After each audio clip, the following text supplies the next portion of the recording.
ఈసారి వస్తే దాని గంటలతో పాటు తనకు కూడా మోగిపోవాలి.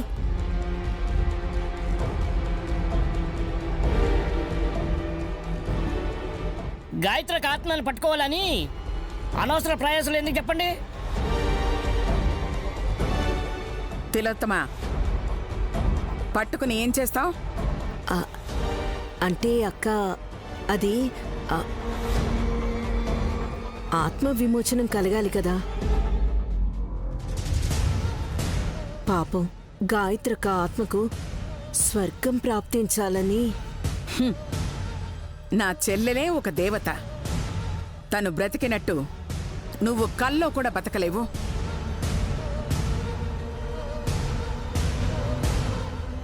వ్యాపార సామ్రాజ్యాన్ని స్వర్గంగా మార్చుకున్న తనకు వేరే స్వర్గాలు అక్కర్లేదు. అయినా మా అమ్మ పునర్జన్మ ఎత్తినప్పుడు మళ్ళీ ఆత్మ విమోచన అన్న ఆలోచన అనవసరం కదా పెద్దమ్మ. తిలోత్తమకి సర్పదేవి నుంచి తిరిగొచ్చాక మతి కాస్త భ్రమించినట్టుంది. అంతేకాదమ్మగారు, మనందర్నీ భ్రమకు గురయ్యేలా చేస్తోంది. ఏ విధంగా? తిలోత్తమ అత్తయ్యకి బాగా తెలుసు చెల్లి. ఆవిడేం చెప్పదు గాని చెల్లి, నువ్వు చెప్పు. రివాల్వర్ గురిపెట్టింది ఎవరికి? నువ్వు.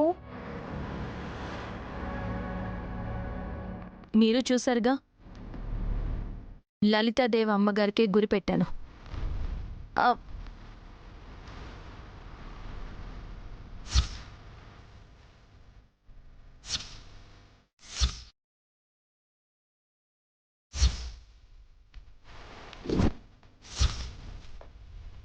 నయని ఇలా అంటుందంటే ఏదో విషయాన్ని దాచిపెడుతోందనిపిస్తోంది.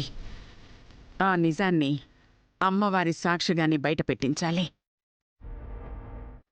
అది కాదు వదినా, పెద్దమ్మేమో ఇప్పుడే వచ్చానంటున్నారు.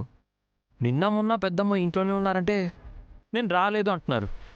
మీరేమో ఇక్కడి నుంచి వెళ్ళకపోతే ప్రాణం తీస్తానన్నట్టు మాట్లాడారు. మరి ఇదంతా ఏంటి?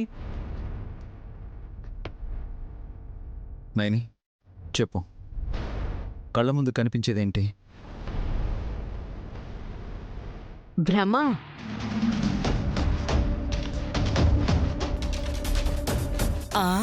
భ్రమపడ్డామా? అవును, లలితక్క వచ్చిందనుకున్నారు మీరు, కానీ తను రాలేదు.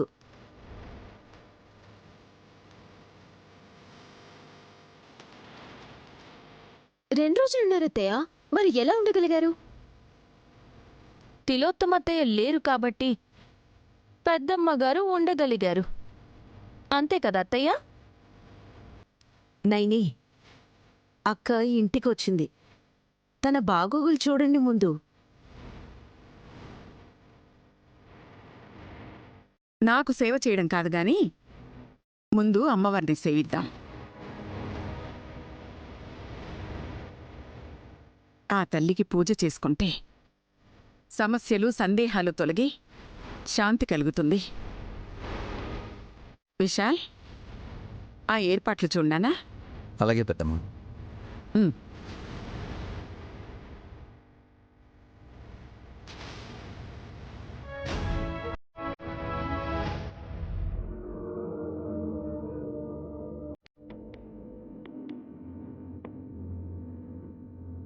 చిట్టి, చిట్టి, పూజకి నువ్వు ఏ రంగు చీర కట్టుకుంటున్నావు?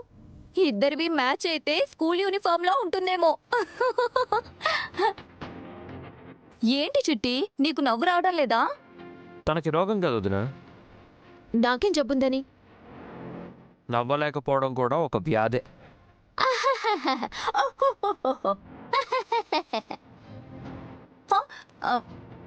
ఏంటి చిట్టి, నువ్వు నవ్వావా? దడుచుకొని చచ్చాను కదా చిట్టి. నాకు నవ్వే రాదన్నట్టు అంటున్నారు కదా మీ మరిది గారు. పళ్ళు బయట పెట్టడం కాదు, సంతోషంగా స్మైల్ ఇచ్చినా ఎదుటివారికి ఆప్యాయంగా కనబడుతుంది. నా విషయంలో మీకెప్పుడైనా ఏదైనా కనపడిందా? జీడికాయ మొహం వేసుకుని ఉండే నిన్ను చూసి నేను అబ్బురపడాలా? ఎక్స్క్యూజ్ మీ, మీరు కాసేపు కొట్టుకొని వస్తానంటే నేను బయటికి వెళ్తాను. లేదులే వదిన మాట్లాడు. ఆ కబుర్లు చెప్పడానికి రాలేదు విక్రాంత్. పూజకి ఎలా రెడీ అవుతుందో చిట్టిని అడుగుదాము అనొస్తే ముక్కుకి దెబ్బ తగిలించుకున్న నక్కలాగా దిగులుగా కూర్చొనుంది. పెద్దమ్మ వచ్చింది కదా, ఎవరైనా ఇంటికి వస్తే చాలు తనకి కడుపు మంటగా ఉంటుంది. నా సొమ్మేం పోతుందని నేను ఫీల్ అవ్వాలి? ఆవిడిప్పుడే వచ్చారని చెప్తోంది. నిన్న మొన్న చేతికి దెబ్బ తగిలినట్టు కట్టుకుని వచ్చిందెవరు? మా అక్క తనకు రివాల్వర్ ఎందుకు గురిపెట్టిందో ఏమీ అర్థం కాక ఆలోచిస్తున్నాను. ఆ అర్థం కానప్పుడు ఆలోచించకూడదు చిట్టి. అంతా భ్రమే అని మా అమ్మే అందంటే అందులో ఏదో చిక్కుంది అని అనిపిస్తుంది. నిజమే విక్రాంత్. ఎందుకు అంటే చెల్లిని అంతకంటే ఎక్కువగా చెప్పనివ్వకుండా హడావిడిగా పూజకి ప్రిపేర్ అవుదాం పదండి అని పురమాయిస్తూ హాల్లో నుండి వెళ్ళిపోయింది మీ మమ్మీ. పాపం, తననెందుకు అపార్థం చేసుకుంటారు? మా అమ్మ మీద జాలి పడుతున్నావు నువ్వు? నిన్ను కూడా ఏదో కేసులో ఇరికించేస్తుంది. ఎందుకలా అంటారు? 3 మర్డర్ కేసులో ఉన్న మాంత్రికురాలు గంటలమ్మతో స్నేహం చేస్తుంది మా అమ్మ. తేడా వస్తే ఒక కేసు నెత్తి మీద రుద్దేస్తారు కూడా. అవును చిట్టి, గంటలూపుతూ ఎవర్ని లేపేసిందో ఆ మంత్రగత్తె. అలాంటి వాళ్లతో సన్నిహితంగా ఉండే తిల్లు ఆంటీ ఏదో ఆశించే తనని ఇంటికి తీసుకొస్తుంది. గాయత్రత్తయ్య ఆత్మని పట్టి విమోచనం కలిగించాలి అన్నారు కదా. వెర్రి మొహమా, విమోచనం అంటేనే ఫ్రీగా విడిచిపెట్టడం. అలాంటప్పుడు పట్టుకోవడం ఎందుకు? You're right Vikrant. పెద్దత్తయ్య ఆత్మను బంధించే ప్రయత్నం చేస్తున్నారు. నాకు ఇంకొక డౌట్ కూడా ఉంది. నిన్న మొన్న లలితాదేవి అత్తయ్యలా వచ్చింది కూడా ఏదో ఒక ఆత్మే అయి ఉంటుంది. ఆత్మ అయితే మా అక్కకి తప్ప ఎవ్వరికీ కనిపించదు కదక్కా. ఇది కూడా లాజిక్కే. అయితే భ్రమే అనుకుందామా? నా అంచనా ప్రకారం ఎవరో పెద్దమ్మలా రూపం మార్చుకొని వచ్చుండొచ్చేమో. భ్రమ కాకపోతే నా అనుమానమే నిజం అనుకోవచ్చు. సరే సరే, ముందైతే పూజ కానిద్దాం. రెడీ అవ్వండి త్వరగా.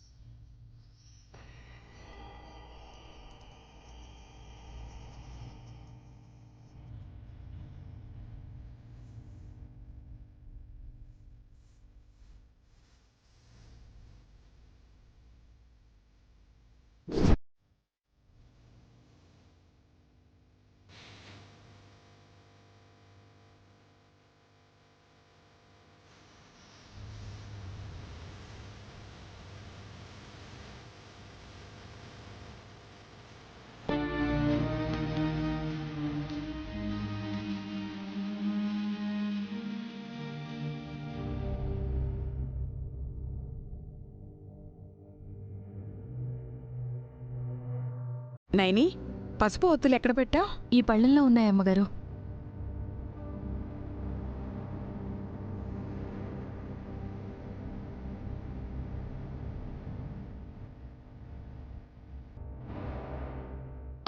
అదేంటి, పత్తి ఒత్తికి బదులుగా పసుపు గుట్ట ముక్కతో ఒత్తి చేసినట్టున్నారు? పెద్దత్తయ్య గారే చేయమన్నారు. ఏంటక్కా దాని స్పెషల్? దీప ఒత్తుల ఫలితాలు చాలానే ఉంటాయి పావనమూర్తి. పత్తితో దీపం వెలిగిస్తే ఆయుష్ వృద్ధి అవుతుంది. అరటినారతో దీపం వెలిగిస్తే సమస్యలు తొలగి శాంతి కలుగుతుంది. మా అమ్మ తామర నారతో దీపం వెలిగించేది కదా పెద్దమ్మ. అవునానా? వ్యాపారం దినదినాభివృద్ధయ్యి శ్రీమంతులవుతారని ప్రతీతి. జిల్లేడు నారతో దీపం వెలిగిస్తే భూత ప్రేత పిశాచాల బాధలు ఉండవు.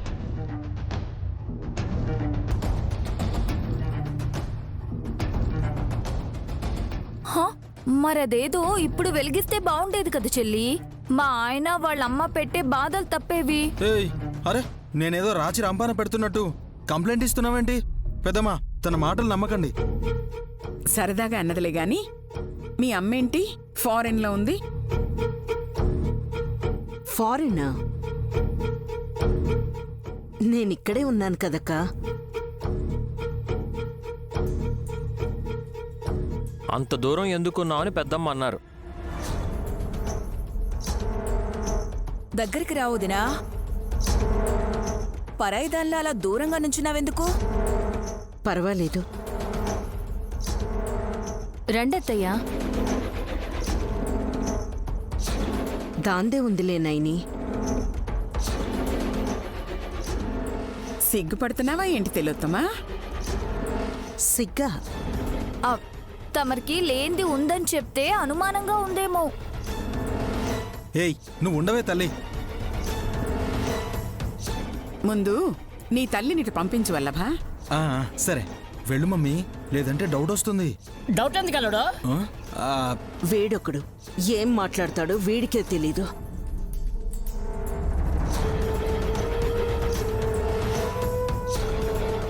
ఆలస్యం అవుతుంది, నువ్వు రా తెలొత్తమా.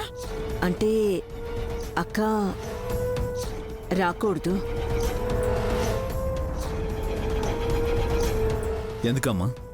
ఆ విషయం ఆడవాళ్ళకి అర్థం అవుతుందిలే విశాల్. అమ్మవారే అర్థం చేసుకుంటున్నప్పుడు నీకు నువ్వే ఎందుకు అభ్యంతరం చెప్పుకుంటావు? ఏం పర్వాలేదు, నువ్వురా. రాక తప్పదత్తయ్యా.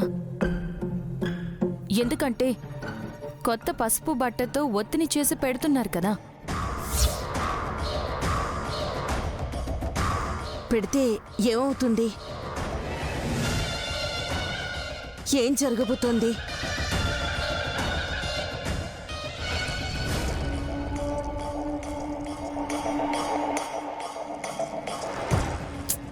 ఎందుకు అత్తయ్యని కంగారు పెడుతున్నారు? ఇంకా నయం, ఆవిడ నవ్వితే చెక్కెల గింతలు పెట్టామేమో అని, ఏడిస్తే పిన్నిస్తో గుచ్చామేమోనని అన్నీ మీరే అనేసుకుంటే ఎలా చిట్టి? అమ్మా రండి, జ్యోతి వెలిగించి అమ్మవారికి దండం పెట్టుకోవాలి కదా. వస్తావా? ఎత్తుకొని రమ్మంటావా? వస్తానక్క. అమ్మవారికి ఎంత దూరంగా ఉంటే అంత మంచిది అనుకుంటే వీళ్ళు సడన్ గా పూజలు పెట్టి నన్ను చంపేసేలా ఉన్నారు. అమ్మా మనసులో ఎలాంటి భయాందోళనలు పెట్టుకోకు. దేని గురించి భయపడుతున్నారు తిలోత్తమత్తయ్య? అదేనేని ఈరోజు పూజలో పాల్గొనరాదు అన్న డౌట్తో ఉంది కదా అమ్మ.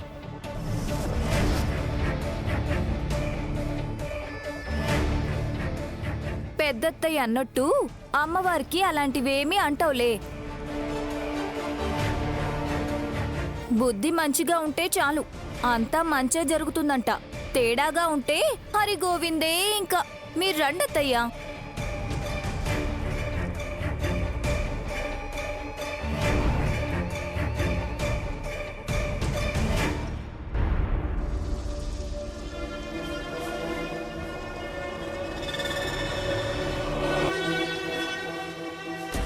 తిలోత్తమా, ఈ పసుపు ఒత్తిని ప్రమిదలో ముంచు.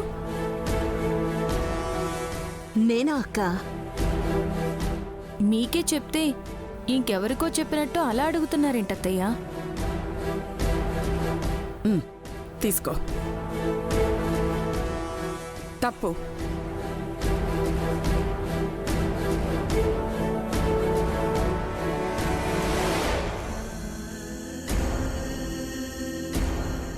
వామహస్తాన్ని ఉపయోగించకూడదు, కుడి చేత్తో తీసుకో. క్షమించాలక్క. గాయమైన ఈ చేత్తో కొన్నాళ్ళు నేను ఏ పని చేయలేను. అదేం పెద్ద బరువైంది కాదులేమ్మా. అరే అసలు రైట్ హ్యాండ్తో టచ్ చేయకూడదు అంటే మళ్ళీ అలాగే బలవంతం చేస్తారండి తమ్మి. గ్లౌస్ తీసేయాల్సి వస్తుందని అమ్మ నామోషిగా ఫీల్ అవుతున్నట్టుంది.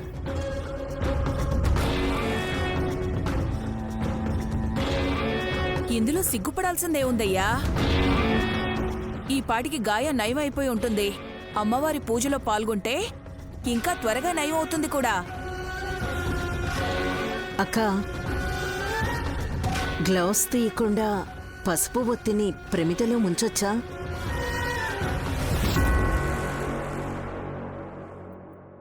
కుడి చేత్తో అయితే తీసుకుంటారు కదా, అభ్యంతరం ఉండదులేండి. సరే తీసుకో.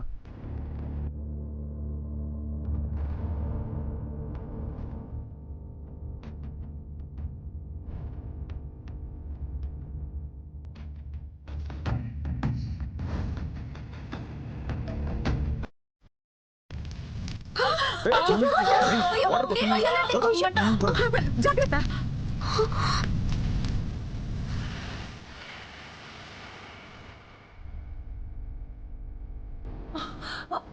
అమ్మయ్యా.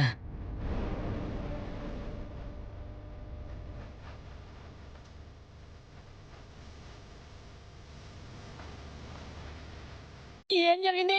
ఈ మంట అలాగ వచ్చింది, అంటుతుంది. కర్పూరం కూడా కాదే.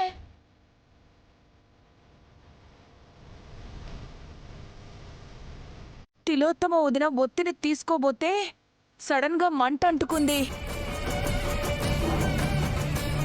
ఆ మంట ఎక్కడి నుంచి వచ్చిందని అడుగుతున్నారు. అత్తయ్య చేతి నుండే రావాలి. ఎలా వస్తుంది? ఎందుకు వస్తుంది?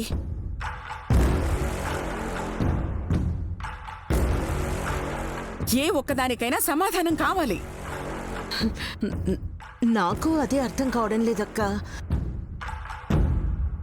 నా చేతిలో అగ్గిపెట్టి కూడా లేదు. నిప్పు లేకపోతే ఎలా తగలబడతాయమ్మా? ఫైర్ బ్రాండ్ కదా తిలోత్తమ అత్తయ్య, ఆ విధంగా ఏమైనా అగ్గి రాజుకుని ఉండొచ్చు. మనం ఎన్ననుకున్నా లాభం లేదు, అమ్మే చెప్పాలి. నేనేం చెప్తాను విశాల్? నీ చేతికేమైందో చెప్పు పోనీ. గాయమైందక్క. యాక్సిడెంటు, చిన్న ప్రమాదం అని చెప్పింది మా మమ్మీ. చిన్నదానికి ఎన్ని రోజులు కట్టు ఉండదు కదా. కవరింగ్ చేసుకోవాల్సిన అవసరమూ ఉండదు. అరే, నాకు తెలిసి అమ్మవారి దగ్గరికి మమ్మీ వెళ్ళకూడదన్నా సరే దగ్గరగా వచ్చింది కదా. అయినా సరే మీరు బలవంతంగా పూజ చేయమన్నందుకు ఆ తల్లి కల్లెర చేసిందనుకుంటా. నీకు తెలివి లేదంటారు గాని బానే చెప్పావు వల్లభ. థ్యాంక్స్ పెద్దమ్మా. నైని, తిలోత్తమ పెద్ద కొడుకు అన్నట్టే అనుకుందాం. తను వద్దన్నా సరే మనమే పూజ చేయించాలనుకున్నందుకే ఇలా జరిగిందని భావిద్దాం.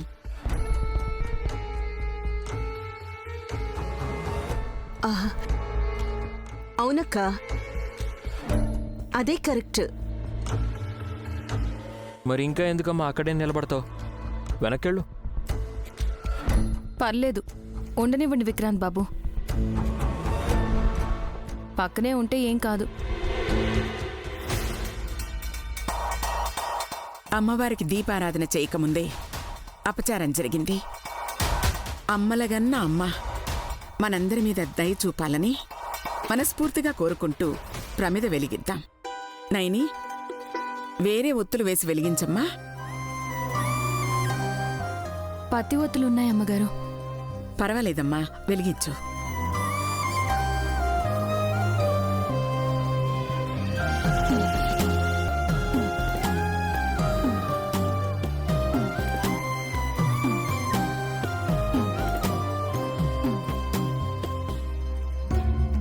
పెద్దమ్మా, ఈ దీపం వెలుగుతో ఇంట్లో అరిష్టాలు ఏవైనా ఉంటే అవి వెళ్ళిపోవాలి. తప్పకుండా మంచి జరుగుతుంది విశాల్. నైని, తిలోత్తమ చేతికి గాయమైన అమ్మవారి కృపతో త్వరగా పూర్తిగా నయం అవ్వాలని ఆ తల్లిని కీర్తిస్తూ పాట పాడుతూ ఈ కంకణం తన కుడి చేతికి కట్టమ్మా.